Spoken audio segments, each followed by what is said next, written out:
Daniel അധ്യായം 2.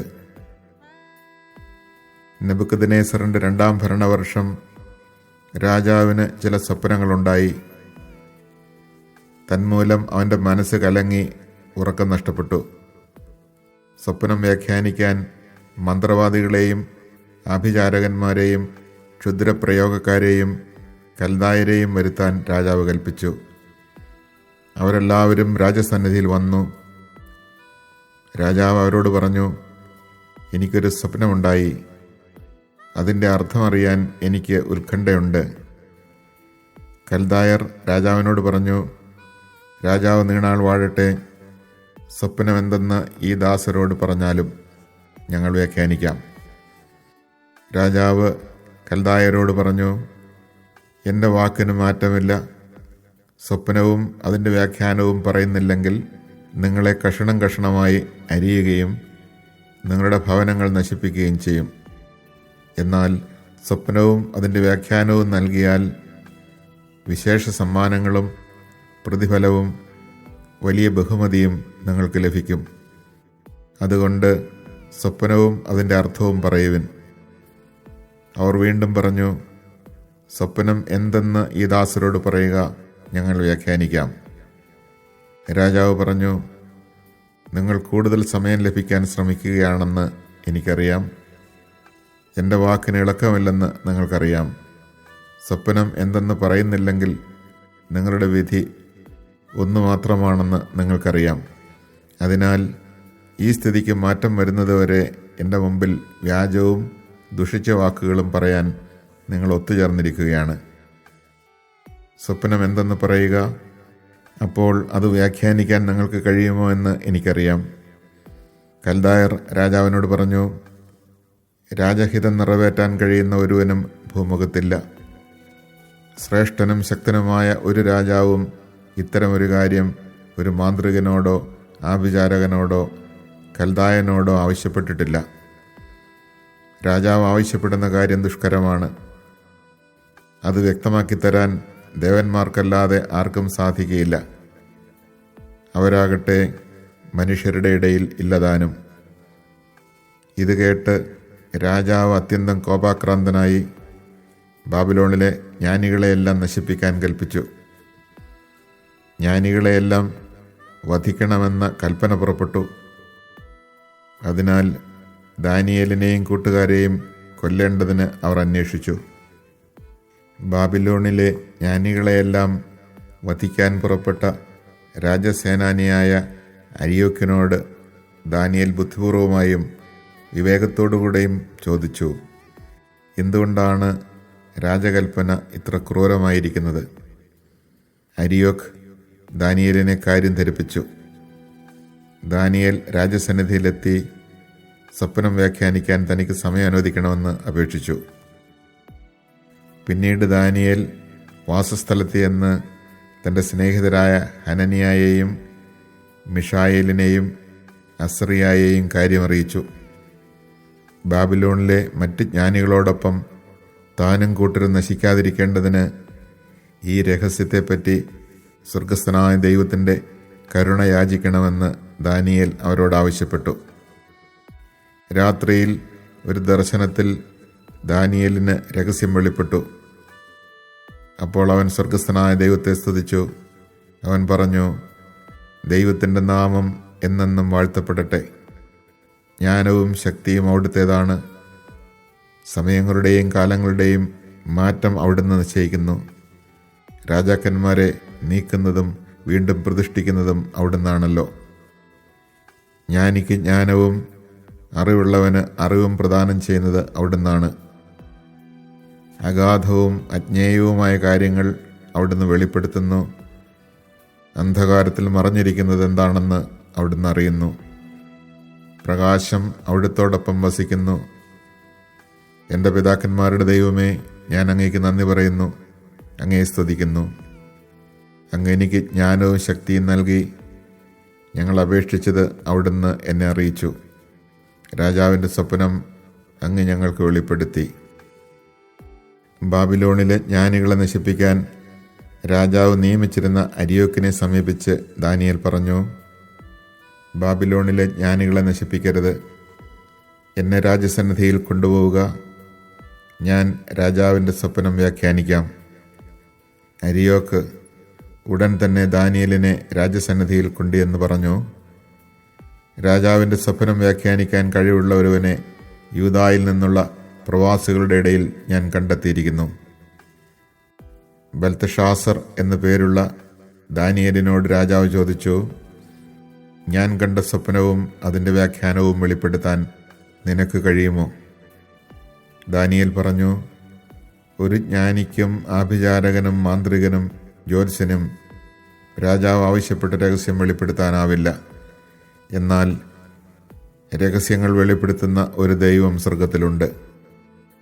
അവിടുന്ന് ഭാവിയിൽ സംഭവിക്കാനിരിക്കുന്ന കാര്യങ്ങൾ നെബൂഖദ്നേസർ രാജാവിന് വെളിപ്പെടുത്തിയിരിക്കുന്നു. നിന്റെ സ്വപ്നവും കിടക്കയിൽ വെച്ചുണ്ടായ ദർശനങ്ങളും ഇവയാണ്.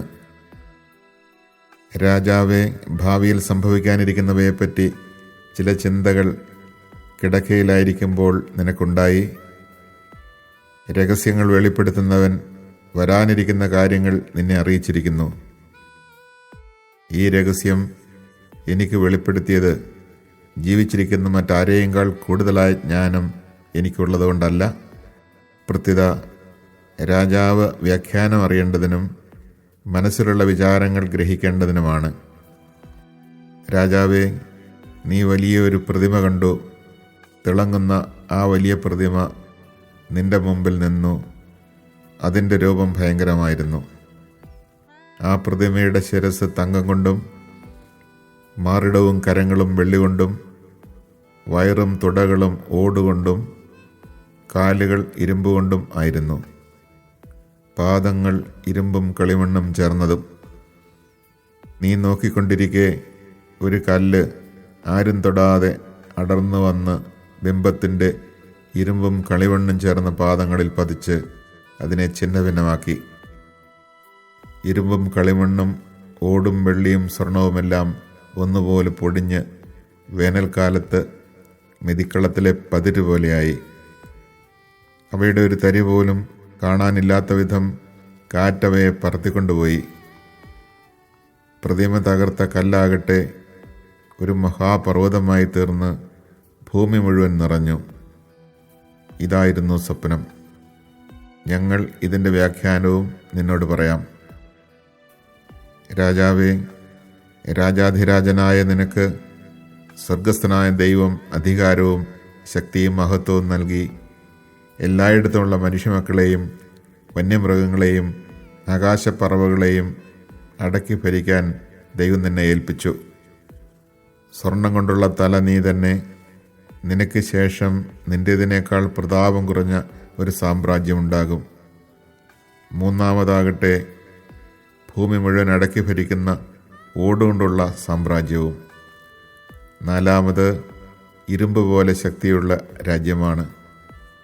ഇരുമ്പ് എല്ലാ വസ്തുക്കളെയും തകർത്ത് തരിപ്പണമാക്കുന്നു. ഞെരിച്ചു തകർക്കുന്ന ഇരുമ്പ് പോലെ അതെല്ലാറ്റിനെയും തകർത്ത് ഞെരിക്കും. നീ കണ്ട പാദങ്ങളും വിരലുകളും ഭാഗികമായി കുശവൻ്റെ കളിമണ്ണും ഭാഗികമായി ഇരുമ്പും കൊണ്ടായിരുന്നത് പോലെ അതൊരു വിഭക്ത രാജ്യമായിരിക്കും. എന്നാൽ ഉടഞ്ഞു പോകുന്ന കളിമണ്ണിനോട് ഇരുമ്പ് ചേർക്കപ്പെട്ടിരുന്നതായി നീ ദർശിച്ചതുപോലെ ഇരുമ്പിൻ്റെ ഉറപ്പ് അതിനും ഭാഗികമായി ഉണ്ടായിരിക്കും. വിരലുകൾ ഭാഗികമായി ഇരുമ്പും കളിമണ്ണും ആയിരുന്നതുപോലെ രാജ്യവും ഭാഗികമായി ശക്തവും ഭാഗികമായി ദുർബലവുമായിരിക്കും. ഉറപ്പില്ലാത്ത കളിമണ്ണിനോട് ഇരുമ്പ് ചേർക്കപ്പെട്ടതായി നീ കണ്ടതുപോലെ അവർ വിവാഹത്തിൽ പരസ്പരം ഇടകലരും. പക്ഷേ ഇരുമ്പ് കളിമണ്ണുമായി കലരാത്തതുപോലെ അവരും തമ്മിൽ ചേരുകയില്ല. ആ രാജാക്കന്മാരുടെ നാളുകളിൽ ഒരിക്കലും നശിപ്പിക്കപ്പെടാത്തതും പരമാധികാരം മറ്റൊരു ജനതയ്ക്കും വിട്ടുകൊടുക്കാത്തതുമായ ഒരു രാജ്യം സ്വർഗസ്ഥനായ ദൈവം പടുത്തുയർത്തും. മേൽപ്പറഞ്ഞ രാജ്യങ്ങളെയെല്ലാം തകർത്ത് ഇല്ലാതാക്കി അതെന്നേക്കും നിലനിൽക്കും. മലമുകളിൽ നിന്ന് ആരും തൊടാതെ കല്ല് അടർന്നു വരുന്നതും ഇരുമ്പും ഓടും കളിമണ്ണും വെള്ളിയും സ്വർണവും ഇടിച്ചു പൊടിയാക്കുന്നതും നീ ദർശിച്ചതുപോലെ തന്നെ. ഉന്നതനായ ദൈവമാണ് ഭാവി കാര്യങ്ങൾ നിനക്ക് വെളിപ്പെടുത്തിയിരിക്കുന്നത്. സ്വപ്നം തീർച്ചയായും ഇത് തന്നെ, വ്യാഖ്യാനത്തിനും മാറ്റമില്ല. അപ്പോൾ നെബൂഖദ്നേസർ രാജാവ് സാഷ്ടാംഗം വീണ് ദാനിയേലിനെ വന്ദിച്ചു. കാഴ്ചയും ധൂപവും അവന് വേണ്ടി അർപ്പിക്കാൻ കൽപ്പിക്കുകയും ചെയ്തു. രാജാവ് ദാനിയേലിനോട് പറഞ്ഞു, നിന്റെ ദൈവം സത്യമായും ദേവന്മാരുടെ ദൈവവും രാജാക്കന്മാരുടെ കർത്താവും രഹസ്യങ്ങൾ വെളിപ്പെടുത്തുന്നവനുമാണ്. എന്തെന്നാൽ ഈ രഹസ്യം വെളിപ്പെടുത്താൻ നിനക്ക് കഴിഞ്ഞിരിക്കുന്നു. രാജാവ് ഉന്നത ബഹുമതികളും വിലപ്പെട്ട സമ്മാനങ്ങളും ദാനിയേലിന് കൊടുത്തു. അവനെ ബാബിലോൺ പ്രവിശ്യയുടെ ഭരണകർത്താവും ബാബിലോണിലെ എല്ലാ ജ്ഞാനികളുടെയും തലവനുമായി നിയമിക്കുകയും ചെയ്തു. ഷദ്രാഖ്, മെഷാഖ്, അബദ്നെഗോ എന്നിവരെ ദാനിയേലിൻ്റെ അപേക്ഷയനുസരിച്ച് അവൻ ബാബിലോൺ പ്രവിശ്യയുടെ ചുമതലയേൽപ്പിച്ചു. ദാനിയേൽ രാജകൊട്ടാരത്തിൽ വസിച്ചു.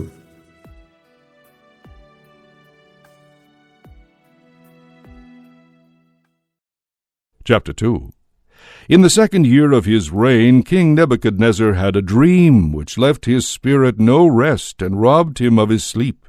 So he ordered that the magicians, enchanters, sorcerers, and Chaldeans be summoned to interpret the dream for him. When they came and presented themselves to the king, he said to them, I had a dream which will allow my spirit no rest until I know what it means. The Chaldeans answered the king, Aramaic, O king, live forever.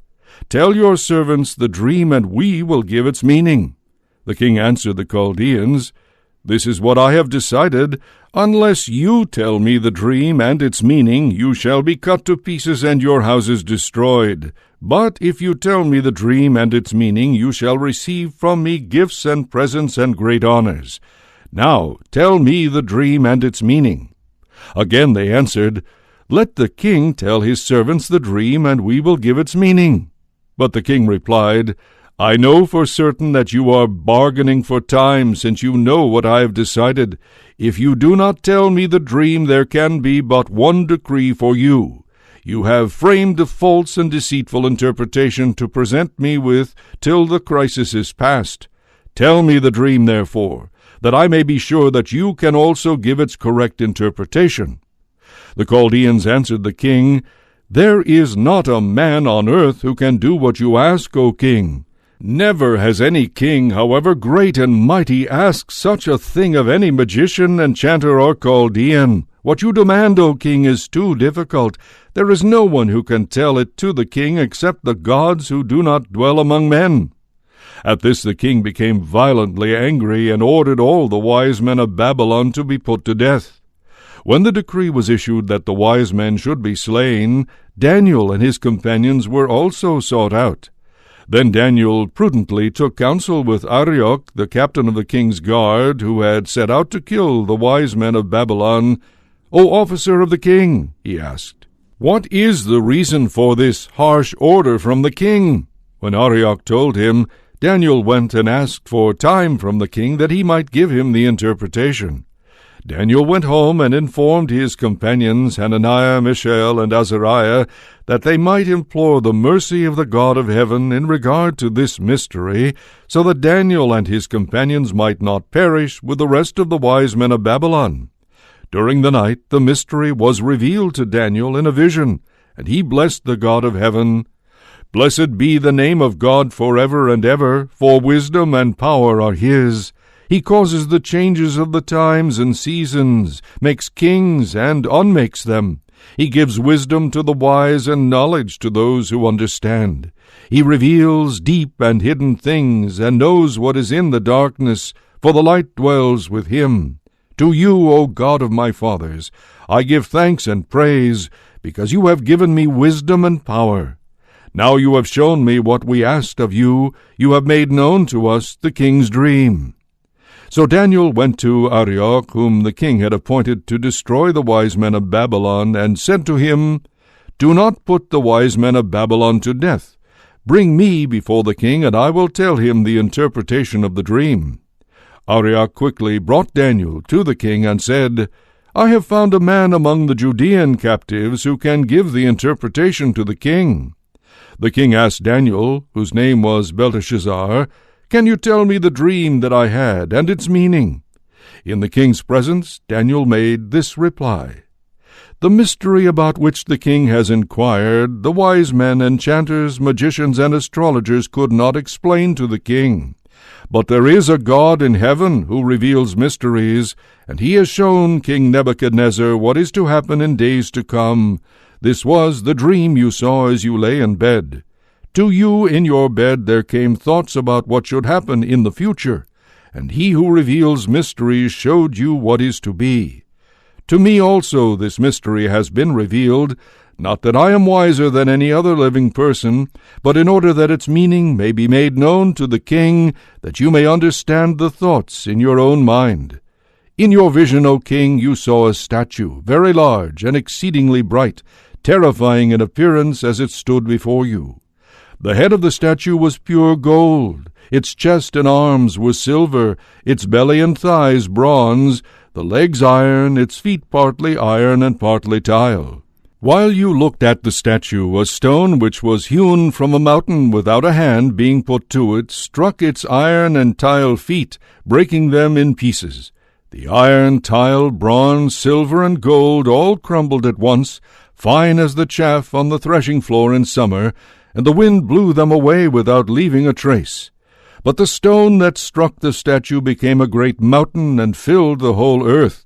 This was the dream. The interpretation we shall also give in the king's presence. You, O king, are the King of kings. To you the God of heaven has given dominion and strength, power and glory. Men, wild beasts, and birds of the air, wherever they may dwell, he has handed over to you, making you ruler over them all. You are the head of gold. Another kingdom shall take your place, inferior to yours, then a third kingdom of bronze, which shall rule over the whole earth. There shall be a fourth kingdom, strong as iron. It shall break in pieces and subdue all these others, just as iron breaks in pieces and crushes everything else. The feet and toes you saw, partly of potter's tile and partly of iron, mean that it shall be a divided kingdom, but yet have some of the hardness of iron.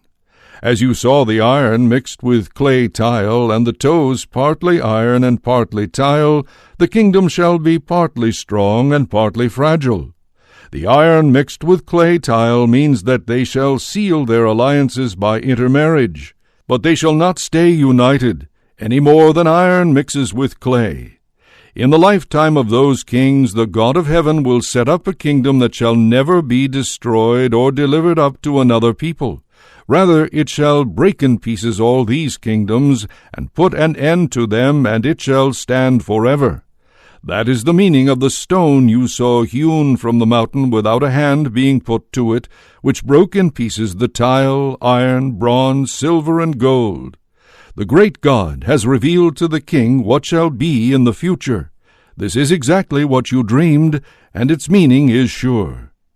Then King Nebuchadnezzar fell down and worshipped Daniel, and ordered sacrifice and incense offered to him.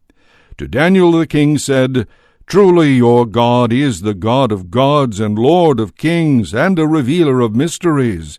That is why you were able to reveal this mystery."